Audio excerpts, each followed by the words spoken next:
తాకట్టులో ఉన్న బంగారాన్ని విడిపించి ఆ రోజు ఆన్లైన్ రేటుకే మేము కొంటాం. Sharma gold company. నమస్కారం. ప్రస్తుతం మనతో పాటు ఇస్కాన్ టెంపుల్ నుంచి ప్రణవానంద ప్రభుజీ ఉన్నారు. నమస్కారం ప్రభుజీ. హరే కృష్ణ. నమస్తే అండి. ఎలా ఉన్నారు? నేను బాగున్నాను, మీరు ఎలా ఉన్నారు? చాలా చాలా బాగున్నాను. మనం బాగా సంతోషంగా ఉన్నప్పుడు, లేకుంటే బాగా బాధలో దుఃఖంలో ఉన్నప్పుడు, అది దాంతో పాటుగా ఏమైనా పని చేసుకుంటున్నప్పుడు, ఏదైనా ఒక కార్యం మనం చేస్తున్నప్పుడు కానీ నిత్యం స్మరించుకునేటువంటి మూలమంత్రం ఏదైనా ఉందా? ఆ మంత్రాన్ని మనం స్మరించుకోగానే మనకి చాలా ప్రశాంతంగా అనిపించేది కావచ్చు, అలాంటివి ఏవైనా? చాలా మంచి ప్రశ్న మీరు అడిగారు. మనం ఏం చేస్తున్నా సరే స్మరించుకోవాల్సింది ఏంటి అని అంటున్నాను. మనకి శాస్త్రంలో చెప్పారు, సాంకేత్యం పారిహాసం స్తోహం హేళనమేవవా వైకుంఠనామ గ్రహణం అశేషాకహరం విదుహు అని భాగవతం మనకి చెప్తుంది అనమాట.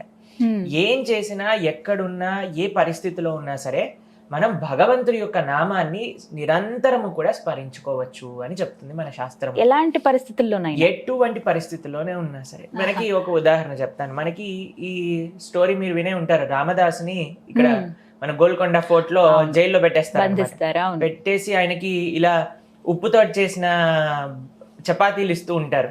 అందులో పిండి చాలా తక్కువగా ఉంటుంది, ఉప్పు ఎక్కువ వేసి మనం పెడతారు. సినిమాలో కూడా మీరు చూసే ఉంటారు ఆయనకి. అప్పుడు ఆయన చెప్తారనమాట, శ్రీరామ నీ నామం ఏమి రుచిరా అని అంటూ ఉంటారు. అంటే ఏ పరిస్థితిలో ఉన్నా, అంత బాధలలో ఉన్నా, ఎంత సుఖంగా ఉన్నా సరే మనకి ఎల్లప్పుడూ స్మరించుకోవాల్సింది ఏదన్నా ఉంటే అది భగవంతుడి యొక్క నామం. చక్కగా కృష్ణ, రామ, ముకుంద, గోవింద. మనం ఇందాక అనుకున్నట్టుగా స్నానం ఆచరించేటప్పుడు, నిద్ర లేసినప్పటి నుంచి మన సాంప్రదాయంలో చెప్తారనమాట, హరినామ స్మరణతో లేవాలి అని చెప్తారనమాట. హరి అష్టకము అని, హరి హరి అని 8 సార్లు అనుకోమని చెప్తారు. అలా ప్రొద్దున్న నుంచి రాత్రి దాకా మనకి నిరంతరము మన మనసులో, మన నోటిపైన ఉండాల్సింది ఏదన్నా ఉంటే అది హరినామము. ఉదయం లేవగానే ఇలా చేతులు అనుకులా చూడమంటారు కదా స్వామి. కరెక్ట్, అది కూడా ఉంది మన సంస్కృతిలో. కానీ ఎల్లప్పుడూ అన్ని రకాల మంగళకర పరిస్థితులు కూడా మనకి కావాలి అని అంటే జపించాల్సింది హరినామం. అందుకే హరిర్నామ హరిర్నామ హరిర్నామైవ కేవలం కలోర్ నాస్తైవ నాస్తైవ నాస్తైవ గతిరన్యద అని చెప్తుంది శాస్త్రం. అంటే ఈ కలియుగంలో మనం ఆనందాన్ని పొందడానికి లేదా భగవత్ ప్రాప్తి కలిగించడానికి హరినామం కంటే గొప్పదైన సాధన ఇంకొకటి లేదు. కాబట్టి మనకి బాధ వేసింది అనుకోండి, ఒక్క నిమిషం హరే కృష్ణ కృష్ణ కృష్ణ హరే హరే, హరే రామ రామ రామ హరే హరే అంటూ నామాన్ని జపం చేయటం మనకి సుఖంగా. ఇప్పుడు చూడండి, మనం ఏదైనా గొప్ప విషయం చేసామనుకోండి, అయ్యా హరి నీ వల్లే. లేదా మనకి ఏదైనా ప్రాబ్లం వచ్చిందనుకోండి, కష్టం వచ్చిందనుకోండి, హరి నువ్వెందుకు ఇచ్చావో నీకు తెలుసు, కాబట్టి దీన్ని ఎదుర్కొనే ధైర్యం మాకు ఇవ్వండి. కాబట్టి ఏదైనా మనం కింద పడిపోయినాం అనుకోండి, అబ్బో అమ్మ. ఆశ్చర్యం ఏంటో తెలుసా అండి, ఈ మధ్య మేము చూసాము, మేము ఎయిర్పోర్ట్ లో నుంచి నడుచుకుంటూ వస్తున్నాం అనమాట. ఒక చిన్న పిల్లవాడు పడిపోయాడు. పడిపోతే ఏమంటుండో తెలుసా, షట్ అన్నాడు. అలాగే నేను అనుకున్నారే, దీనికంటే కింద పడితే కనీసం కృష్ణ అని ఉంటేనే బాగుండేది కదా.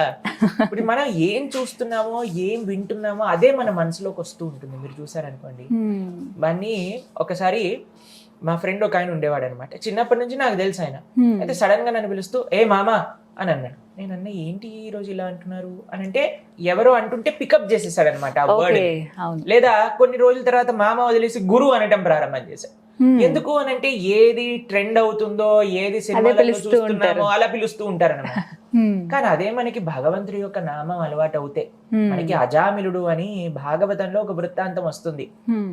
ఆయన చాలా తప్పులు చేసిన వాడు, కానీ వాళ్ళ పిల్లవాడికి, అందరికంటే చిన్న పిల్లవాడికి నారాయణ అని పేరు పెట్టుకున్నారనమాట. అయితే ఆయన చనిపోయే సమయంలో యమదూతలు వచ్చి ఆయన తీసుకెళ్లే టైంలో వాళ్ళని చూసి భయపడుతూ వాళ్ళ చిన్న పిల్లవాడిని నారాయణ అని పిలుస్తారు. అంతే, అక్కడికి విష్ణు దూతలు వచ్చి ఆయన యమదూతల నుంచి ఆయనని విడిపించేస్తారన్నమాట. విడిపించి ఆయనకి ఇంకొక ఛాన్స్ ఇస్తారు రెక్టిఫై చేసుకోవడానికి ఆయన మిస్టేక్స్ అన్ని. దాని తర్వాత ఆయనని వైకుంఠానికి తీసుకెళ్తారనమాట. అప్పుడు అక్కడ చెప్తుంది, భాగవతం చెప్తుందనమాట, భగవంతుడి యొక్క నామం ఎలా చెప్పినా సరే మనకి దాని యొక్క ఫలితాన్ని అనేది లభిస్తుంది. తెలిసినా తెలియకపోయినా, ఇప్పుడు చూడండి, ఒక దగ్గర గ్యాస్ స్టవ్ లో మంట వెగులుతుంది అనుకోండి, ఒక చిన్న పిల్లవాడు వెళ్ళాడు, ఏం తెలియదు, ఇలా అని చేపెట్టాడు అనుకోండి, నాకు తెలియదు కాలుతుందని, కాలొద్దు అని అంటే ఊరుకుంటుందా మంట?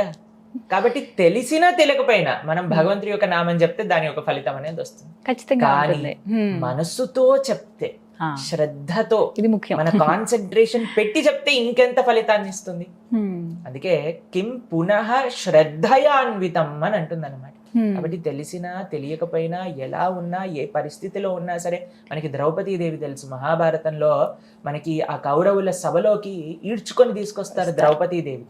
అప్పుడు ఆవిడ తమ యొక్క ఏ స్థితిలో ఉన్నారు అని అంటే, వాళ్ళు ప్రజల ముందుకి రావడానికి అంటే అలాంటి సభలోకి రాని పరిస్థితిలో ఆవిడ ఉన్నారు. అయినా సరే ఆవిడ భగవంతుని శరణు వేడుతూ భగవన్ నామాన్ని పలికింది, కృష్ణుడు వచ్చి రక్షించేశారనమాట. కాబట్టి అన్లిమిటెడ్ సారీని ఇచ్చేసారు. మన ఆచార్యులు చెప్తారు, ఆ నామమే చీరగా మారిపోయింది అని అంటారనమాట. కాబట్టి ఏ విధంగా ఉన్నా, మనం కష్టంలో ఉన్నా, మనం సుఖంలో ఉన్నా, మనం ఒంటరిగా ఉన్నా, చాలా ఆనందంగా ఉన్నా, లేదా తెలియని మార్గం తెలియని ఒక పరిస్థితిలో ఉన్నా, కృష్ణ రామ గోవింద హరే కృష్ణ హరే రామ చక్కగా ఆ మంత్రాన్ని జపించుకోండి. అన్ని రకాల మనసులో ఉండే స్థితులు మారిపోతాయి అన్నమాట. పరిస్థితి మారిపోతుంది. మంత్రము మనః త్రాయతే ఇది మంత్ర. మనసుని మార్చేది, మనసునికి క్లారిటీని ఇచ్చేదన్నమాట మంత్రం. కాబట్టి అటువంటి భగవన్ మంత్రాన్ని మనం నిరంతరం కూడా మన మనసులో ఆ హరినామాన్ని జపించుకుంటూనే ఉండాలి. తెలియక మనం స్మరిస్తేనే కష్టాల నుంచి బయటపడేసే దేవుడు, తెలిసి మనసుతో స్మరించుకుంటే ఇంకా సంతోషంగా. ప్రభుజీ, శ్రీకృష్ణుల వారి గురించి మాట్లాడేటప్పుడు శ్రీకృష్ణుడు చాలా హితబోధ చేశారు, అంతా ఓకే, కానీ ఆయన అసలు యుద్ధమే చేయలేదు, అందరితో యుద్ధాలు చేపించారు. దానికి కారణం ఏంటి అంటే, వెనక నుండి యుద్ధం చేయండి చేయండి అని ప్రోత్సహించడమేనా కృష్ణతత్వం అని కొంతమంది అడుగుతూ ఉంటారు. దీనికి మీరిచ్చే సమాధానం ఏంటి? అసలు శ్రీకృష్ణుడు యుద్ధం ఎందుకు చేయలేదు? కృష్ణుడికి పాండవులు కౌరవులు ఇద్దరు రిలేటివ్సే. వాళ్ళందరూ ఒకటే ఫ్యామిలీకి, నిజంగా పాండవులు కూడా కౌరవులే, అందరూ ఒకటే ఫ్యామిలీ, కురు వంశానికి చెందిన వాళ్ళు కౌరవులు. కానీ వీళ్ళు వాళ్ళని మా వాళ్ళు కాదు అని అనుకున్నారు. ఎంత తప్పు చెప్పండి. ఇప్పుడు చూడండి, కజిన్స్ ఉన్నారనుకోండి, అందరూ ఒకటే కుటుంబానికి చెందిన వాళ్ళు కదా. మా బాబాయ్ పిల్లలు కూడా నాకు అన్న తమ్ముళ్ళే అవుతారు కదా, వాళ్ళతోటి కూడా మా నాన్నగారు బాగుంటారు, వాళ్ళు కూడా మనతో బాగుండాలి, అందరూ ఒక ఫ్యామిలీగా ఉండాలి. కానీ వీళ్ళు ఏం చేశారు, మేము వేరు వాళ్ళు వేరు, వాళ్ళకి రావాల్సిన ఆస్తి లేదా వాళ్ళకి రావాల్సిన వాటా కూడా మాకే రావాలి. కానీ వాళ్ళు ఎంత ప్రయత్నం చేశారు పాపం పాండవులు, అయ్యా మీరు ఎంత కావాలంటే అంత మీ దగ్గర పెట్టుకోండి, మాకు కనీసం ఒక 5 ఊళ్ళు ఇవ్వండి, మేము 5 ఊళ్ళలోనైనా సరే హాయిగా ఉంటామంటే, మీకు 5 ఊళ్ళు కాదు కదా, 5 అడుగులు కూడా ఇవ్వండి ఎలా అని పట్టుబట్టి కూర్చున్నారు. అయితే కృష్ణుడి దగ్గరికి ఎప్పుడైతే ఈ యొక్క యుద్ధం విషయం తెలిసిందో, పాపం కృష్ణుడు ప్రయత్నం చేశారు, దూతగా వెళ్ళారు కదండి, వాళ్ళకి నచ్చ చెప్పడానికి, ఇలా కాదు వాళ్ళకు కూడా హక్కు ఉంది, నిజంగా చెప్పాలంటే వాళ్ళకే హక్కు ఉంది రాజ్యం పైన, అయినా సరే వీళ్ళు ఏదో ఇలా చేసేసి తీసుకోవాలి అనుకుంటున్నారు. సరే ప్రయత్నం చేశారు, దూతగా ప్రయత్నం చేశారు, ఎన్నోసార్లు మాట్లాడడానికి ప్రయత్నం చేశారు, కానీ వాళ్ళు మాట వినలేదు. ప్లస్ మీకు ఒక విషయం చెప్తాను, చాలా మంది ఏమంటారు తెలుసా అండి, కృష్ణుడు యుద్ధం ఎందుకు చేయించారు, ఇంత పెద్ద యుద్ధం అవసరమా, శాంతి కోరుకోవాలి కానీ యుద్ధం ఎందుకు చేయించాలి? అంటే ఒక మాట చెప్తే సరిపోయేది, దేవుడు కదా ఆయన, ఎందుకు యుద్ధాన్ని ప్రోత్సహించారు అని చెప్పి. ఇప్పుడు చూడండి, ఒక స్త్రీని అవమానం చేసిన వాళ్ళని ఏం చేయాలి, వాళ్ళని సన్మానించాలా కృష్ణుడు? ఇప్పుడు చాలా మంచి పని చేశావు, ద్రౌపదీదేవి నిండు సభలో తీసుకొచ్చి అవమానం చేశావు. ఎవరైనా తప్పు చేస్తే వాళ్ళని క్షమించటం కాదు చేయాల్సింది, వాళ్ళని ఏ విధంగా వాళ్ళని సంస్కరించాలో ఆ విధంగా చేయాలి. కాబట్టి ఒక తప్పు పని చేశాము అని అంటే దానికి ఫలితం అనేది వస్తూనే ఉంటుంది, అది తప్పకుండా జరుగుతుంది. కాబట్టి ఎవరైతే స్త్రీలను అవమానం చేస్తారో, ఎవరైతే వేరే వాళ్ళని హింస చేస్తారో, ఎవరైతే మంచితనం, ఇంత స్వార్థము, ఎంత కోపం, అహంకారం దుర్యోధనుడికండి, ఎంత మంది వచ్చి ఎన్నో మంచి విషయాలు చెప్పారు. ఆయన ఏమన్నాడు తెలుసా, మీరు అందరూ చెప్పే మంచి విషయాలని నాకు తెలుసు, కానీ నేను వినను. ఇంత అహంకారం ఉండేదన్నమాట. ఒకసారి దుర్యోధనుడికి ఇంకా యుధిష్ఠిర మహారాజ్కి చెప్పారనమాట. దుర్యోధనుడికి చెప్పారు, అయ్యా నీకంటే గొప్పవాళ్ళు ఈ ప్రపంచంలో ఎవరైనా ఉన్నారా, ఒకసారి చూసిరా అని చెప్తారు. అదే యుధిష్ఠిరికి కూడా చెప్తారనమాట. అయితే దుర్యోధను వెళ్ళి తిరిగి వచ్చి చెప్తారు, నాకంటే గొప్పవాడు ఈ ప్రపంచంలో ఎవ్వరు లేడు, నేనే అందరికంటే గొప్పవాడిని. అటువంటి యుధిష్ఠిరుడు ఏమంటారు తెలుసా అండి, అయ్యా అందరూ ప్రపంచంలో నాకంటే గొప్పవాళ్లే, నేనే అందరికంటే చిన్నవాడిని.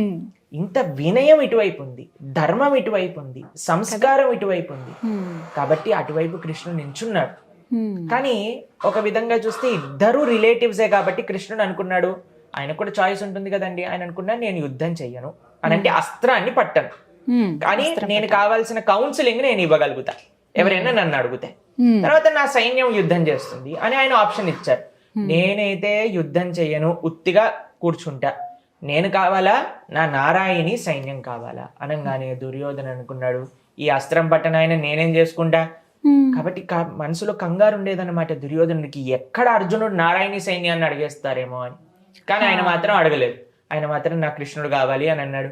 దుర్యోధనుడు నాకు నీ సైన్యాన్ని ఇచ్చేయి అని చెప్పారు. కానీ మీకు ఒక విషయం చెప్తానండి, ఎంత బలం ఎవరి దగ్గరైనా ఉన్నా, ఎవరి దగ్గర అయితే కృష్ణుడు ఉంటాడో అక్కడే విజయం ఉంటుంది. వాళ్ళే బలం. ఎత్ర యోగీశ్వర కృష్ణో ఎత్ర పార్థో ధనుద్ధర తత్ర శ్రీ విజయో భూతిర్ధ్రువామి తిర్మమ. భగవద్గీతలో చెప్పారు, ఎక్కడ కృష్ణుడు ఉంటే, ఎక్కడ అర్జునుడు ఉంటే అక్కడే విజయం ఉంటుంది. కాబట్టి ఆ కృష్ణుడు అస్త్రాన్ని పట్టుకున్నాడా పట్టుకోలేదా దాంతో సంబంధం లేదు. స్వామి ఎక్కడైతే ఉంటుందో అక్కడే ధర్మం గెలుస్తుంది. స్వామి ఎక్కడ ఉంటాడో, ఎక్కడైతే ధర్మం ఉంటుందో అక్కడే భగవంతుడు ఉంటాడు. కానీ మనం చూస్తాం, చాలా మంది అడుగుతారు, సరే కృష్ణుడు మహాభారత యుద్ధంలో అస్త్రాన్ని పట్టను అని చెప్పారు. కానీ భీష్మ పితామహ పైన చక్రాన్ని పట్టుకొని పరిగెత్తుతూ ఆయన పైన యుద్ధం చేయడానికి వెళ్తారనమాట. ఎందుకు అనంటే ఆ రోజు అర్జునుడికి ఎన్ని బాణాలు సంధించారంటే ఆల్మోస్ట్ ఇంకా అర్జునుడు తన యొక్క ప్రాణాన్ని వదిలిపెట్టే అంత స్థితిలోకి వచ్చేసారు, అంత క్షీణింపజేసేసారనమాట భీష్ముడు అర్జునుడిని. అప్పుడు కృష్ణుడు ఇంకా ఓర్చుకోలేకపోయారు. వెంటనే కిందికి దూకేసి అక్కడ ఉండే రథం యొక్క చక్రం పట్టుకొని భీష్ముడి పైకి పరిగెత్తుతూ వెళ్తుంటే భీష్ముడు ఆ యొక్క ఆనందంతో తన అస్త్రాన్ని వదిలిపెట్టేశారు అనమాట. అర్జునుడేమో వెనకాల కృష్ణుడు పాదాన్ని పట్టుకొని ఇలా, కృష్ణుడు అసలు ఆగట్లేదు, ఎంత ఆపినా సరే. అర్జునుడి యొక్క పాదాలు ఉన్నాయి కదా, అవి భూమిలో కూరుకుపోయాయి అనమాట. అంతగా ఫోర్స్ఫుల్ గా ఆపడానికి ప్రయత్నం చేస్తున్నా కృష్ణుడు ఆగబట్టలేదు. అయితే చాలా మంది అంటారు, చూసారా ఇక్కడ కృష్ణుడు ప్రతిజ్ఞ భంగం చేశారు అని. కానీ ఆయన ఒక ప్రతిజ్ఞ భంగం చేస్తూ ఇంకొక ప్రతిజ్ఞ నిలబెట్టుకున్నారు. ఏంటో తెలుసా? తాను నమ్ముకున్న భక్తుల్ని తాను ఎప్పుడు ఎలాగైనా సరే కాపాడుకుంటా. కాబట్టి కృష్ణుడు is not a self centric God. నేను ప్రతిజ్ఞ చేశా కాబట్టి నేను అస్త్రాన్ని పట్టుకోను, వీడేమైనా అనుకోని అని అనుకోలేదండి. అక్కడ నన్ను జనాలు ఏమన్నా అనుకోని, కానీ నేను నా భక్తుని కాపాడుకుంటా అని తన ప్రతిజ్ఞను తానే భంగం చేసుకుంటూ భీష్ముడి దగ్గరికి వెళ్ళారు యుద్ధం చేయడానికి. భీష్ముడు లాస్ట్ అంపశయ్య పైన పడుకున్నప్పుడు ఏం చెప్తారో తెలుసా? ఏ దృశ్యం అయితే నేను ఆ రోజు చూశానో, నన్ను చంపడానికి కృష్ణుడు ఎలా అయితే చక్రం పట్టుకొని వస్తున్నాడో ఆ స్వామి ఎల్లప్పుడూ నా మనసులో ఉండుగాక. ఎందుకంటే తన భక్తుల్ని కాపాడుకోవడానికి తనిచ్చిన మాటనే తాను అది ప్రాదోలి వెళ్తున్నారు అని. అంటే ఎంత ప్రేమ కృష్ణుడికి తన భక్తులు అంటే అని చెప్తారనమాట. అందుకే కృష్ణుడు భగవద్గీతలో అర్జునుడితో చెప్పిస్తాడనమాట, కౌంతేయ ప్రతిజానేహి నమే భక్త ప్రణశ్యతి అని ఒక వాగ్దానం చేశారు. నన్ను నమ్ముకున్న వాడికి నేను ఎప్పుడూ అన్యాయం చేయను, ఆయన నేను కాపాడుకుంటా అని కృష్ణుడు చేసిన ప్రతిజ్ఞ. ఇలాంటి బోల్డ్ గా చెప్పి నేను ఫుల్ రెస్పాన్సిబిలిటీ తీసుకుంటా అని చెప్పిన ఏకైక వ్యక్తి మన కృష్ణుడు అనమాట. భగవద్గీతలో మనకు అది వస్తుంది. కాబట్టి ఇక్కడ చాలా మంది అడుగుతారు, ఏంటి ప్రశ్న అంటే, కృష్ణుడే ప్రతిజ్ఞ చేయొచ్చు కదా, అర్జునుడితో ఎందుకు చేయించాడు అని అంటే, కృష్ణుడు అనుకున్నాడట, నేను చిన్నప్పటి నుంచి ఎన్నో ప్రతిజ్ఞలు చేశా, దాన్ని భంగం చేసేసాను. ఎందుకంటే తన భక్తుల్ని కాపాడుకోవడానికి, లీల చేయడానికి. కానీ తన భక్తులు చెప్పిన మాటని నేను ఎప్పుడు కూడా దాటను. కాబట్టి తన భక్తుడైన అర్జునుడితో చెప్పించారు, కంగారు లేదు, కృష్ణుడు భక్తి చేయండి, ఆయన కాపాడుకుంటారు. కాబట్టి ఇంత ప్రేమ కృష్ణుడికి తన భక్తులంటే, తన భక్తులకి కృష్ణుడు అంటే అంత ప్రేమ. భీష్ముడు అండి చిట్ట చివరి దశలో ఇదే విషయం చెప్తారు, ఎప్పటికీ కూడా అదే కృష్ణుడు నా మనసులో ఉండుగాక. కాబట్టి ఆ స్వామి యొక్క ప్రేమ, ఆ స్వామి యొక్క లీల, ఆ స్వామి యొక్క వైభవం మనం అర్థం చేసుకోవాలంటే శ్రీమద్ భాగవతాన్ని మనం అధ్యయనం చేయాలి, శ్రీమద్ భాగవతాన్ని వినాలి. అందుకే మనం కూడా శ్రీమద్ భాగవతాన్ని 47 పార్ట్స్ గా సంపూర్ణ భాగవతాన్ని చెప్పాం. ఎప్పుడైతే మనం భగవంతుడి గురించి వింటామో, ఎప్పుడైతే మనం భగవంతుడి గురించి తెలుసుకోవడానికి సమయాన్ని ఇస్తామో, అప్పుడే వాళ్ళు అర్థం అవుతారు. ఇప్పుడు చూడండి, ఎవరిని ఈ ప్రపంచంలో అర్థం చేసుకోవాలన్నా సమయం కేటాయించాలి కదండి. వాళ్ళ గురించి తెలుసుకోవాలంటే వాళ్ళు చేసేదేంటి, వాళ్ళ గురించి తెలుసుకున్నప్పుడు. అందుకే మనం కూడా భగవంతుడి గురించి తెలుసుకోవాలి అని అంటే భాగవతం వినాలి, భగవద్గీత చదువుకోవాలి, అప్పుడే స్వామి గురించి తెలుస్తుంది. ప్రభుజీ, ప్రతి హిందూ ఇంట్లో రామాయణం, మహాభారతం ఉండాలంటారా? ప్రతి హిందూ ఇంట్లో భారతం, భాగవతం, రామాయణం, గీత ఉండాలంటారా అనే ప్రశ్నని ఒక చిన్న విషయం మారుస్తాను నేను. మ్మ్. ఎవరింట్లో అయితే గీత భాగవతం ఉంటాయో వాళ్ళే హిందువులు. ఖచ్చితంగా ఉండాల్సిందే అంటున్నారు అయితే మీరు. మన శాస్త్రం లేకపోతే భగవంతుడి గురించి ఎలా తెలిసింది? శాస్త్రమే ప్రమాణం భగవంతుడి గురించి చెప్పేది.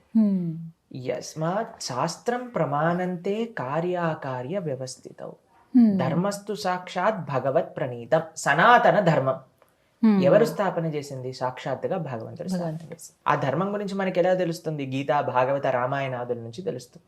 కాబట్టి ఎవరైతే ఇంట్లో ఈ పుస్తకాలను ఉంటాయో, లేదా కేవలం ఉంచుకోవటం అంటే, మేము ఒకసారి ఒకళ్ళ ఇంటికి వెళ్ళామండి.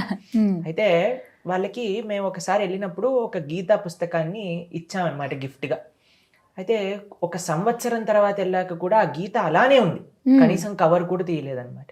ఇప్పుడు మేము వాళ్ళని అడిగా, అయ్యా ఏమైందమ్మా, నేను లాస్ట్ ఇయర్ కదా మీకు పుస్తకం ఇచ్చింది అంటే, ప్రభుజీ మళ్ళీ మీరు వచ్చినప్పుడు దీన్ని తీద్దామని వెయిట్ చేస్తున్నాం ప్రభు, ఇప్పుడు మీరు కవర్ తీసి ఇవ్వండి మాకు అని చెప్పారనమాట. నేనన్నా, అమ్మ నెక్స్ట్ ఇయర్ కోసం వెయిట్ చేయకండి, పేజ్ ఓపెన్ చేయడానికి ఇప్పటి నుంచే చదవటం ప్రారంభం చేయండి అని. కాబట్టి చాలా మంది ఇంట్లలో ఉంటాయండి, నేను కూడా చూస్తాను, పూజ రూమ్ లో ఉంటాయి, వాటికి ఆరతి వేసి బుక్ పైన పువ్వు పెడతారనమాట. బుక్ ఉన్నది ఆరతి ఇచ్చి పువ్వు పెట్టడానికి కాదు, బుక్ ఉన్నది చదవడానికి. ఇప్పుడు నేను ఇంజనీరింగ్ చేసేటప్పుడు నా పుస్తకాలన్నీ తీసి పూజ రూమ్ లో పెట్టి ఆరతిస్తే ఏమన్నా జ్ఞానం మనసులోకి ఎక్కుతుందా ఏంటి? ఒకళ్ళు చెప్పారనమాట మాకు ఇంజనీరింగ్ చదువుతున్నప్పుడు. అప్పట్లో ఏదో డిస్కషన్ వచ్చింది, ఆ డిస్కషన్లో చెప్పారు ఒక ఆయన, నేను చాలా బాగా ఎందుకు నాకు సబ్జెక్ట్స్ అబ్బుతాయి అని అంటే, నేను పుస్తకం తీసుకొని నా మెత్త కింద పెట్టుకొని పడుకుంటాను, చాలా వస్తుంది, అందుకోసం తలలోపలికి వెళ్ళిపోతాయి నాకు అని అంటే, పాప నమ్మి నా రూమ్మేట్ స్టార్ట్ చేశాడు అనమాట అలా చేయటం. బుక్ తీసుకొని తల కింద పెట్టుకొని పడుకోవడం. తర్వాత నెక్స్ట్ ఎగ్జామ్ లో ఫెయిల్ కూడా అయిపోయాడు దానివల్ల. అయ్యో. కాబట్టి కేవలం తలపైన పెట్టుకోవడం, షెల్ఫ్ లో పెట్టుకోవడం, ఆరతి బొటం పువ్వు పెట్టేంత జ్ఞానం కాదండి. మనం ఆ పుస్తకాలను అధ్యయనం చేయాలి, గీతను చదవాలి, భాగవతాన్ని చదవాలి, వినాలి. ఉండాలి అన్నారు కాబట్టి ఎందుకు ఉండాలి ఇంట్లో? ఎందుకు ఉండాలి అని అంటే, ఉంటే అది చదువుతాం కాబట్టి. ఉండకపోతే ఇప్పుడు అట్లీస్ట్ మన కళ్ళ ముందు కనిపించినప్పుడు అట్లీస్ట్ మనం చదవడానికి ప్రయత్నం చేస్తాం. మీకు ఒక విషయం చెప్తాను. మా ఇస్కాన్ భక్తులు ఒకరు, మనం చూస్తూనే ఉంటాం, డివోటీస్ భగవద్గీత డిస్ట్రిబ్యూట్ చేస్తూ ఉంటారు. చాలా మంది అడుగుతారు, మీరు ఎందుకు రోడ్డు పైన భగవద్గీత నమ్ముతున్నారు అని. ఈ విషయాన్ని మీరు జాగ్రత్తగా వినండి ఏమైందో. అయితే ఒకళ్ళు ఇలా రోడ్డు పైన భగవద్గీతని డిస్ట్రిబ్యూట్ చేస్తూ ఉంటే ఆయన కార్లో వచ్చారనమాట. అయితే ఆయన సరే అని ఒక పుస్తకం ఇచ్చారు, వాళ్ళు ఇలా గ్లాస్ తీయంగానే పుస్తకం లోపల పెట్టారు. సరే అని తీసుకున్నారు, తీసుకొని ఇంటికి వెళ్ళిపోయి పెట్టేసుకున్నారు. అంతా అయిపోయింది. ఆ రోజు ఆ వ్యక్తి రాత్రిపూట సూసైడ్ చేసుకోవాలి అని అనుకున్నారనమాట. అయితే ఇది తర్వాత ఎలా తెలిసిందో మీకు ఈ విషయాలన్నీ చెప్తాను. అయితే సూసైడ్ చేసుకోవడానికి అప్పుడు వెళ్తూ ఉన్నప్పుడే పాయిజన్ కూడా తెచ్చిపెట్టుకున్నాడు ఆయన కార్లో. రాత్రిపూట సూసైడ్ చేసుకోవడానికి పాయిజన్ తాగుదాము అనుకునే లోపల, సరే ఒక 2 నిమిషాలు ఏదైనా భగవంతుడికి సంబంధించిన శ్లోకమైనా చదువుతాను, భగవంతుడి కృప చనిపోయే ముందైనా దొరుకుతుంది అని చూసేసరికి, అరే ఈ రోజే కొన్న గీత ఉంది కదా అని గీతని తీశాడు బయటికి. 1 శ్లోకం చదివారు, 2 శ్లోకం చదివారు, 3 శ్లోకాలు చదివారు. రాత్రంతా గీత చదువుతూనే ఉన్నారు. ఆలోచన పోయింది. ఇంకా పుస్తకం మూసేసి అక్కడ అడ్రస్ చూసి వెంటనే టెంపుల్కి వెళ్ళి, టెంపుల్ భక్తుల కాళ్ళ పైన పడ్డారనమాట. అయ్యా నేను చనిపోవాలి అని పాయిజన్ తీసుకొని వెళ్ళిన వ్యక్తిని ఈ గీత బ్రతకడానికి ఒక పర్పస్ ని మాకు ఇచ్చింది అని. ఇప్పుడు ఆయన సిన్సియర్ డివోటీ, దీక్ష కూడా అయిపోయి చక్కగా ప్రతిరోజు నియమంగా చేస్తూ ఎంతో ఆనందంగా కుటుంబ సభ్యులందరూ ఫ్యామిలీతో బ్రహ్మాండంగా ఉన్నారు, ఆనందంగా ఉన్నారు. ఇలాంటివి ఎన్ని వేల కేస్ స్టడీస్ మనం చూసాం. కాబట్టి గీత ఇంట్లో ఉండి ఏదో మేము సూసైడ్ ఆలోచన వచ్చినప్పుడే గీత పట్టుకుంటాం అనుకోకండి. దీని ఆ సారాంశం ఇది కాదు. అటువంటి ఆలోచనలే కాకుండా ఎప్పుడు కూడా ఆనందంగా, ధార్మికంగా ఎలా మనం ఉండాలి, 10 మందితో ఎలా ఉండాలి అని నేర్పించేదే గీత. అయితే చదివేటప్పుడు కూడా చాలా మంది ప్రారంభిద్దాం అనుకున్నప్పుడు ముహూర్తాలు చూస్తూ ఉంటారు. ఈ టైంలో రేపు స్టార్ట్ చేద్దాం, మంచి రోజున స్టార్ట్ చేద్దాం ఇలా అని అనుకుంటారు. ఈ సమయం నుంచి ఈ సమయంలోగా మనం చదివేద్దామని ఇలా నియమాలు పెట్టుకుంటూ ఉంటారు. అది రామాయణం విషయంలో కావచ్చు, భగవద్గీత కానీ, భారతం కానీ, ఏదైనా కూడా. అలా ఉండడం కరెక్టే అంటారా? మనకి చూడండి ఎంత విశేషం, తినడానికి ముహూర్తం పెట్టుకుంటామండి. ఆకలి వేసినప్పుడు తింటాం కదా ప్రభు. కదా, ఆకలి వేసింది కాదు, ఆకలి లేకపోయినా మన ముందు చిప్స్ ప్యాకెట్ కనిపించింది అనుకోండి, తింటుంటా. ఏంట్రా ఆకలి వేసింది, అప్పుడే ఆకలి లేదు, ఊరికే పక్కనే ఉంది పడింది కదా అని తింటున్నా అని చెప్తారు జనాలు. కాబట్టి మనకి తినటంలో ముహూర్తం అవసరం లేదు, అలానే ఇన్స్టాగ్రామ్ చూడటంలో ముహూర్తం అవసరం లేదు. టీవీ సీరియల్ చూడటంలో ముహూర్తం అవసరం లేదు. హ్మ్. మరి కేవలం గీతా భాగవత రామాయణాలు చదవటంలో ముహూర్తం, అది కూడా ఎటువంటి ముహూర్తమో తెలుసా అండి? ఎప్పుడు రాని ముహూర్తం. చాలా మంది మాకు తెలుసు, ప్రభుజీ ఈ కృష్ణాష్టమి నుంచి గీత చదువుతాను హ్మ్. అని చెప్తారు. గీతా జయంతి కృష్ణాష్టమి రాగానే ప్రభుజీ గీతా జయంతి పుట్టింది, గీతా జయంతి రోజు ప్రభుజీ ఆ రోజు స్టార్ట్ చేస్తాం మేము అని గీతా జయంతికి ట్రాన్స్ఫర్ చేస్తారు. దాని తర్వాత చెప్తారు, ప్రభుజీ మన ధర్మం అంటే జై శ్రీరామ్, శ్రీరామనవమికి స్టార్ట్ చేస్తాం ప్రభుజీ, శ్రీరామనవమి వస్తుంది. అలా ఆ ముహూర్తం ఎటువంటి ముహూర్తము అని అంటే ఎప్పటికీ రాని ముహూర్తం అన్నమాట. దాటిపోతూ ఉంటుంది. కాబట్టి మనకి చెప్తారు, ఏదైనా మంచి విషయం ఉంటే, ఏదైనా మంచి పని ఉంటే అది తక్షణం స్టార్ట్ చేయాలి. కొంతమందికి ఒక ఆలోచన ఉంటుందండి, ఇది జరిగిన డిస్కషనే, అలా భగవద్గీత కానీ అవి అలా ఇంట్లో ఉంచకూడదు, మనం కొన్ని ఏమైనా ఇబ్బందికర పరిస్థితులు ఉన్నప్పుడు అలా ఇంట్లో ఉంటే మంచిది కాదు అని చెప్తూ ఉంటారు. అది నిజమేనా అండి? అవును కదండి, ఎందుకంటే ఇబ్బంది పరిస్థితుల్లో నుంచి బయటికి వస్తాం కదా గీత చదివితే. ఎందుకంటే వాళ్ళు కోరుకునేది ఏంటంటే ఎప్పుడు మీ ఇంట్లో ఇబ్బందిగానే కొట్లాడుతూ ఉండాలి, ఎప్పుడు కూడా మనసు బాగుండకూడదు అని కోరుకునే వాళ్ళు ఇలాంటివే ఇస్తారు సలహాలు. మరి ఎవరికైతే అయ్యా నువ్వు మంచిగా ధార్మికంగా ముందుకెళ్ళాలి, ధర్మం ఏంటో తెలుసుకోవాలి, మంచి మార్గంలో వెళ్ళాలి అనే వాళ్ళు మీకు గీతని ఇస్తారు. మాకు ఒకరు ఫోన్ చేశారు, మేము జేజే మెడికల్ కాలేజ్ అని ముంబైలో ఒక అన్నిటికంటే బెస్ట్ మెడికల్ కాలేజెస్లో ఒకటి, అక్కడ మేము క్లాస్ ఇచ్చి వెనకాలకి వెళ్తున్నాం అనమాట ఆశ్రమానికి. అయితే ఫోన్ చేసి, ప్రభుజీ నేను గీత చదువుతానంటే నా కుటుంబ సభ్యులందరూ వద్దంటున్నారు. నేను అన్నా ఏం రీజన్ చెప్తున్నారు అని అంటే, గీతలో తెలుసుకున్న విషయాలు ఆచరించకపోతే పాపం తగులుతుంది, అందుకోసం అని చదవద్దని చెప్తున్నారు. అంటే ఎలా ఉంది చెప్పండి వాళ్ళు చెప్పేది అని అంటే, రెడ్ లైట్ క్రాస్ చేస్తే ఫైన్ వస్తుంది అని నువ్వు తెలుసుకోకుండా క్రాస్ చేసేసేయి అని అంటే, నేను పోలీసు వాడు వదిలేస్తాడా అండి? ఇప్పుడు పోలీసు వాడు కెమెరా ఉంది, హాయిగా చూస్తుంది, మీ ఇంటికి బిల్లు వచ్చేస్తుంది, అవునా కాదా? కాబట్టి తెలిసి నేను తెలియకుండా తప్పు చేస్తాను అని అంటే తప్పే, నువ్వు ఎలా అయినా చెయ్యి. కానీ గీతా భాగవతాలు చదవటం వల్ల అట్లీస్ట్ నీకు ఆ స్పృహ కలుగుతుంది, అయ్యో నేను చేసేది తప్ప, దీన్ని ఎలా మార్చుకోవాలి, ఎలా జీవితంలో ముందుకెళ్ళాలి.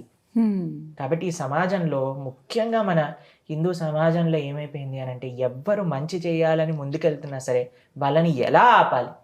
ఎవరైనా చిన్నపిల్లలు భక్తిలోకి వస్తే మాకు ఎంతమంది ఫోన్ చేస్తారు తెలుసా అండి, ప్రభుజీ మేము ఇంజనీరింగ్ చదువుతున్నాం, మెడికల్ చదువుతున్నాం, 10th లో ఉన్నాం, ఇంటర్మీడియట్లో ఉన్నాం, మేము మాల చేస్తాం, టెంపుల్కి వెళ్దాం అంటే మా పేరెంట్స్ మా కుటుంబ సభ్యులు అందరూ ఆపేస్తారు. ఎందుకు వెళ్తున్నారు, ఎందుకు మీకు చిన్న వయసులో ఇంత భక్తి? ఇదే మాట అంటే భగవద్గీత గాని రామాయణం గాని గీత చదవాలి అని అంటే గనక ఒక 60 ఏళ్ళు వస్తే చాలు, ఇలా పుస్తకం ముందు పెట్టుకుని ఇంకేం ఉండదు, అప్పుడు రిటైర్ అయిపోతారు, అన్ని పనులు అయిపోతాయి కాబట్టి అప్పుడు కృష్ణారామ అనుకుంటూ ఉండాలి, అప్పుడు కరెక్ట్. ఇప్పటి నుంచి ఎందుకు మీరు ఇంత చిన్న వయసులో చదువుతున్నారని చెప్పి చాలా మంది క్వశ్చన్ చేస్తారు. 60 ఏళ్ళు అయిపోయాక కనిపించని కూడా కనిపించదు గీతలో ఏం రాసింది అని, అప్పుడు చదివి ఏం లాభం చెప్పండి. కాబట్టి ఎప్పుడు చదవాలి అని అంటే, ఇప్పుడు మీకు ఒక విషయం చెప్తాను, పోలియో డ్రాప్స్ గురించి మీరు విన్నారా? పోలియో డ్రాప్స్ మనం చిన్నగా ఉన్నప్పుడు వేయాలి, లేకపోతే మనకి పోలియో ఇన్ఫెక్ట్ అయ్యి కాళ్ళు చేతో మనకి పని చేయడం ఆపేస్తుంది నాకు తెలుసు. లేదా మనం ఇలా అనుకోను, అయ్యో మేము పోలియో డ్రాప్స్ అవన్నీ వేయము, మా పిల్లవాడు ఎప్పుడైతే పెద్దగా అడుగుతాడో అప్పుడు ఇస్తాం మేము అని అంటే ఎలా ఉంటుంది వాడికి? కాబట్టి మనకి తెలియాలి ఏ సమయంలో ఏది ఇవ్వాలి అని. ఇప్పుడు ఇవ్వకపోతే, చిన్నప్పుడు ఇవ్వకపోతే పెద్దగా అయ్యాక వాళ్ళు ఎటువంటి స్థితిలో ధర్మం అర్థం చేసుకోవడానికి రెడీగా ఉండరు. ఇప్పుడు మాకు పేరెంట్స్ ఫోన్ చేసి ఏం చెప్తారు తెలుసా, ప్రభుజీ మా పిల్లవాడికి ఏదైనా మంచి విషయాలు చెప్పండి ప్రభుజీ, వాడికి మంచి మార్గంలో పెట్టండి ప్రభుజీ. మీరు చేసిందంతా చేసేసి ఇప్పుడు నేను మొత్తం జీవితంలో పాడైపోయాక ఇప్పుడు నేను ఏం మంచి మాటలు చెప్తే ఎలా వింటారు చెప్పండి? కాబట్టి ఇప్పుడు మా పిల్లవాడు వినట్లేదు ప్రభుజీ, మొండైపోయాడు ప్రభుజీ, కోపం ప్రభుజీ, ఇంట్లో ఉన్న సామాన్లన్నీ ఎత్తేస్తా. జస్ట్ డే బిఫోర్ ఎస్టర్డే నాకు ఈ కాల్ వచ్చిందనమాట. కాల్ చేసి, ప్రభుజీ అస్సలు వినట్లేదు పిల్లవాడి, ఏం చెప్పినా వినట్లేదు, అస్సలు మా చెయ్యి దాటిపోయారు ప్రభుజీ అని చెప్తాను. నేను అన్నానమ్మా ప్రయత్నిస్తాను నేను మాట్లాడడానికి, ఒకసారి చూద్దాము అని. But he was not interested. Phone మాట్లాడాను, నేను ఇంజనీరింగ్ చదువుతున్నాడు అనమాట, డ్రగ్స్ అవి ఇవి అన్ని అలవాటు అయిపోయాయి. కాబట్టి ఇప్పుడు ఏం చేస్తాను చెప్పండి, పిల్లలకి చిన్నప్పటి నుంచి మన ఆధ్యాత్మిక మార్గంలో మనం ఉండి పిల్లలకి పంచితే వాళ్ళు పెద్దగా అయ్యాక ఏదో కొద్ది గొప్ప అర్థం చేసుకుంటారు. కాబట్టి మనకి మన శాస్త్రం చెప్తుంది, ఎప్పుడైతే మనసులో మంచి క్లారిటీ, శరీరానికి శక్తి ఉన్నప్పుడే మనం భక్తి చెయ్యాలి. అటువంటి వాడిని భగవంతుడు చిట్ట చివరి సమయంలో కూడా గుర్తు తెచ్చుకొని ఉద్ధరిస్తారు అని వరాహ స్వామి భూదేవికి ఉపదేశం చేస్తారనమాట. వరాహ చర్మ శ్లోకము అని అంటారు. కాబట్టి ఇలాంటి అన్ని సిచ్యువేషన్స్ మీ పిల్లల నుంచి మీరు ఎక్స్పెక్ట్ చెయ్యట్లేదు అని అంటే మీరు చక్కగా చిన్నప్పటి నుంచి గీత, భాగవత, రామాయణాదులు నేర్పిస్తూ ఉండండి. వాళ్ళు మంచి ప్రయోజకులు అవుతారు. ఒక ప్రశ్న ప్రభుజీ, కొంతమంది గిఫ్ట్ ఇస్తూ ఉంటారు, ఇందాక మీరు అన్నారు కాబట్టి, అలా గిఫ్ట్ ఇవ్వటం మంచిదేనా? అలా ఇచ్చిన గిఫ్ట్ భగవద్గీత కావచ్చు, అంటే అది గీత రామాయణం తీసుకోవచ్చా? బెస్ట్ గిఫ్ట్ నిజంగా చెప్పాలంటే, మీరు ఏదన్నా మీ పెళ్లి చేస్తున్నారన్నా, మీరు ఏదన్నా ఏ ఫంక్షన్ అయినా చేస్తున్నారన్నా, మీ ఇంట్లో ఏదైనా వ్రతం జరిగినా, నోము జరిగినా, పూజ జరిగినా, గీత లేదా మిగతా ఆధ్యాత్మిక పుస్తకాలు ఇవ్వండి. మేము కూడా మా ఇంట్లో అదే చెప్తాం, మా అమ్మ వాళ్ళు అదే చేస్తారు. చక్కటి చిన్న చిన్న పుస్తకాలు అయినా సరే, గీత అయినా సరే, ఏదో ఒకటి ఆధ్యాత్మిక పుస్తకాలు తీసుకొని మా ఇంట్లో ఎప్పుడు ఒక స్టాక్ పెట్టుకున్నాం అనమాట. ఆధ్యాత్మిక పుస్తకాలది ఎవరు వచ్చినా సరే వాళ్ళకి ఆధ్యాత్మిక పుస్తకాన్ని ఇచ్చి, ఒక భగవంతుడి యొక్క ఫోటోని ఇచ్చి, వాళ్ళకి చక్కగా భగవత్ ప్రసాదం ఇస్తే వాళ్ళ జీవితంలో ఏదైనా ఉపయోగం పడినట్టు ఉంటుంది. అంతేగాని మనం అదే ప్లాస్టిక్ బొమ్మల్ని మళ్ళీ మళ్ళీ అవే చూసుకున్న వాళ్ళు, మీరు ఇచ్చే గిఫ్ట్లు ఏం చేస్తారు తెలుసా అండి, తీసుకెళ్లి కబోర్డ్లో పెట్టి మిగతా వాళ్ళకి ఇచ్చేస్తుంటారు. వాళ్ళు మళ్ళీ మిగతా వాళ్ళకి ఇస్తుంటారు. ఒకరు చెప్పారు, ప్రభుజీ నేను ఇచ్చిన గిఫ్ట్ నాకే నెల రోజుల తర్వాత తిరిగి వచ్చింది ప్రభుజీ. ఏంటిరా నువ్వు ఇచ్చిన గిఫ్ట్ అని అంటే చూశాక అర్థమైంది అనమాట. కాబట్టి ఇలాంటి ఫ్యాన్సీ గిఫ్ట్స్ అని స్టోర్కి వెళ్ళి మనం ఎతకాల్సిన అవసరం లేదు. అన్నిటికంటే బెస్ట్ గిఫ్ట్ ఏంటి అంటే గీత, భాగవతం, ఇలాంటి మంచి గిఫ్ట్స్ ఇవ్వండి. వాళ్ళకి ఉద్ధరింపగలుగుతారు, మనం ఇచ్చినందుకు మనకి ఎంత పుణ్యం వస్తుంది. ప్రభుజీ, మహాభారతం అలాగే రామాయణం గురించి మాట్లాడేటప్పుడు కొంతమంది వాదిస్తూ ఉంటారు, అసలు అవి నిజమే కాదు, ఆధారాలు ఎక్కడున్నాయి నిజం అనడానికి అని. నిజంగా మహాభారతం నిజం కాదా? మీరేం చెప్తారు మీ మాటల్లో? భారత, భాగవత, రామాయణాలు ఇవి ఇతిహాసాలు.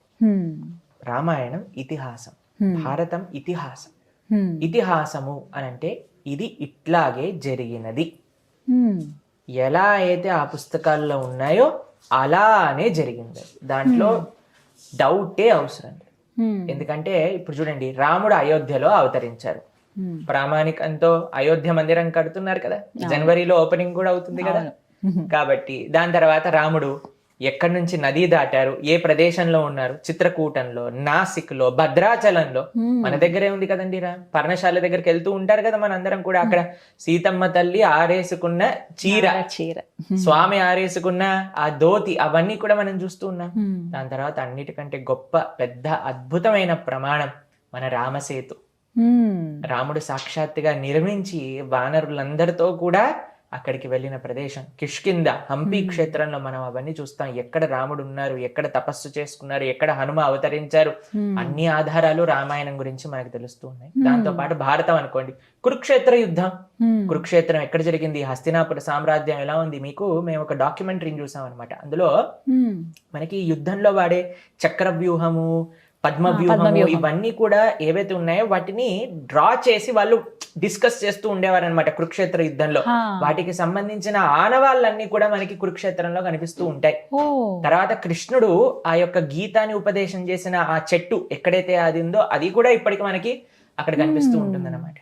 కాబట్టి భాగవతం విషయానికి వస్తే ద్వారక నగరం మొత్తం కూడా ఎక్స్కవేట్ చేసి మనకి నేషనల్ జియోగ్రాఫిక్ ఛానల్ మనం ఆ ఎపిసోడ్స్ అన్ని చూసే ఉంటాం. కాబట్టి మథుర ఉంది, బృందావనం ఉంది. బృందావనంకి వెళ్తే కృష్ణుడు చేసిన ప్రతి ఒక్క లీల, గోవర్ధనోద్ధరణ లీల ఎక్కడ జరిగింది, ఉఖలబంధన లీల ఎక్కడ జరిగింది, చీరహరణ లీల ఎక్కడ జరిగింది, కాళియా లీల ఎక్కడ జరిగింది, అన్ని ఇన్ని ప్రమాణాలు వచ్చాక ఇంకేది జరిగిందా లేదా అనే వాళ్ళకి ఏం చెప్తామండి. కాబట్టి ఎంత గొప్పతనం అంటే ఏంటి అంటే వినయంతో గొప్పతనం వస్తుంది. మన శాస్త్రం ఇన్ని ప్రమాణాలు మన ముందు కనిపిస్తూ ఉన్నాయి. ప్రతి ఒక్కటి కూడా మేము ఒక ప్రోగ్రామ్ చూసాం నేషనల్ జియోగ్రఫిక్ ఛానల్లో. అందులో ఎక్కడ ఏ డేట్లో కురుక్షేత్ర యుద్ధం స్టార్ట్ అయింది అవి అన్ని కరెక్ట్గా పెడితే మన శాస్త్రంలో ఎలా చెప్పారో ఆ డేట్స్ ఆస్ట్రాలజికల్ గా కూడా అవే ఎగ్జాక్ట్ గా మ్యాచ్ అవుతున్నాయి అని చెప్తారు. కాబట్టి మన ఇతిహాస పురాణములను మనం గౌరవించటం ఫస్ట్ తెలుసుకోండి.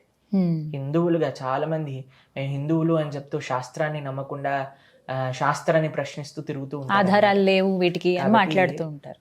చూసిన వాడికి కనిపిస్తాయి ఆధారాలు.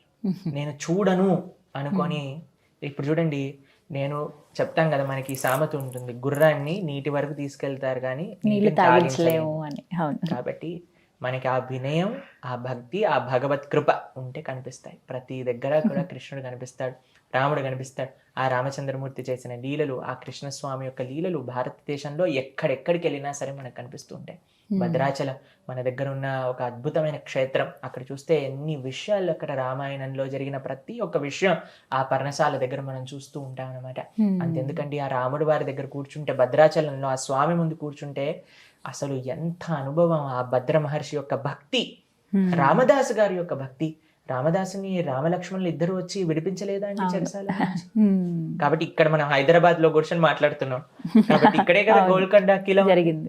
కాబట్టి ఇవన్నీ కూడా ఇన్ని ప్రమాణాలు, ఎన్ని భక్తులని ఏ విధంగా స్వామి రక్షించుకున్నాడు, ఎన్ని భక్తులని ఏ విధంగా కటాక్షించారు స్వామి అని ఎన్ని ప్రతి రోజు కూడా మన నిదర్శనాలు ఈ రోజుకి కూడా మనకు కనిపిస్తూ ఉన్నాయి. కాబట్టి ఎవరైతే మేము నమ్మము, మాకు అక్కర్లేదు అన్న వాళ్ళు అన్ఫార్చునేట్. దానికంటే విషయం మనం ఏం చెప్పలేము. అంతే అంటారు. చాలా మంది రుజువులు కానీ ఆధారాలుగా అంటే వీటి కోసం వెతుకుతూ ఉంటారు. వెతికే క్రమంలో ఏమి కనిపించలేదు కాబట్టి అవి నిజం కాదు, కేవలం కల్పితాలు మాత్రమే అని నిజంగా బ్రతికిన వాళ్ళకి కనిపిస్తాయి. ఆర్తో జిజ్ఞాసు అర్థార్థి. జిజ్ఞాసు నిజంగా కరెక్టేనా అని ఒక ఇంక్విజిటివ్నెస్ మనకు ఉందనుకోండి. చాలా మంది మేము మాట్లాడుతుంటాం, మీరు అసలు భక్తిలోకి ఎలా వచ్చారండి అని మేము ప్రశ్నిస్తూ ఉంటాం అన్నమాట కొత్త వాళ్ళతో మాట్లాడుతున్నప్పుడు. అప్పుడు వాళ్ళు ఏం చెప్తారో తెలుసా అండి, ప్రభుజీ మేము కృష్ణుడి గురించి తెలుసుకోవాలనుకుంటుండే, భగవంతుడి గురించి తెలుసుకోవాలి అని వెతుకుతూ వెతుకుతూ వెతుకుతూ ఎలాగో అలాగా మీ ప్రవచనాలు వింటామో ఏదో ఒక విధంగా మాకు పరిచయం అయింది, అందుకోసం మేము అలా వింటూ వింటూ అర్థం చేసుకుంటూ భక్తులుగా మారిపోయాము అని చెప్తారు చాలా మంది. ఇది వినయంతో నిజంగా ఏంటి తెలుసుకుందాము అని ప్రయత్నిస్తే భగవంతుడు దొరుకుతాడండి. అంతేకాని నాకంతా తెలుసు, ఏం లేదు అయినా సరే నేను ప్రశ్నిస్తా అనేవాడు భగవంతుడు. కాబట్టి అందుకే ఫస్ట్ విషయం ఏంటి అంటే వినయం. ఇది అన్నిటికంటే ముఖ్యం. భగవంతుడు ఎప్పుడైనా మీరు చూసారనుకోండి, వాటర్ ఫాల్స్ అంటారు, పైనుంచి కిందికి పడతాయి, కానీ కింద నుంచి వాటర్ పైకి ఎక్కడం చూసారా? కాబట్టి భగవంతుడి కృప ఎక్కడ ఉంటుంది అని అంటే, ఎవరైతే వినయంతో ఒంగి ఉంటారో అటువంటి వారికి భగవంతుడి యొక్క కృప వస్తుంది. కానీ నేను ఇంత పెద్దవాడిని అహంకారంతో నించున్నాం అనుకోండి, ఎప్పుడు కూడా భగవంతుడి కృప వర్షం ఉల్టా పడదు, కిందికి వస్తుంది.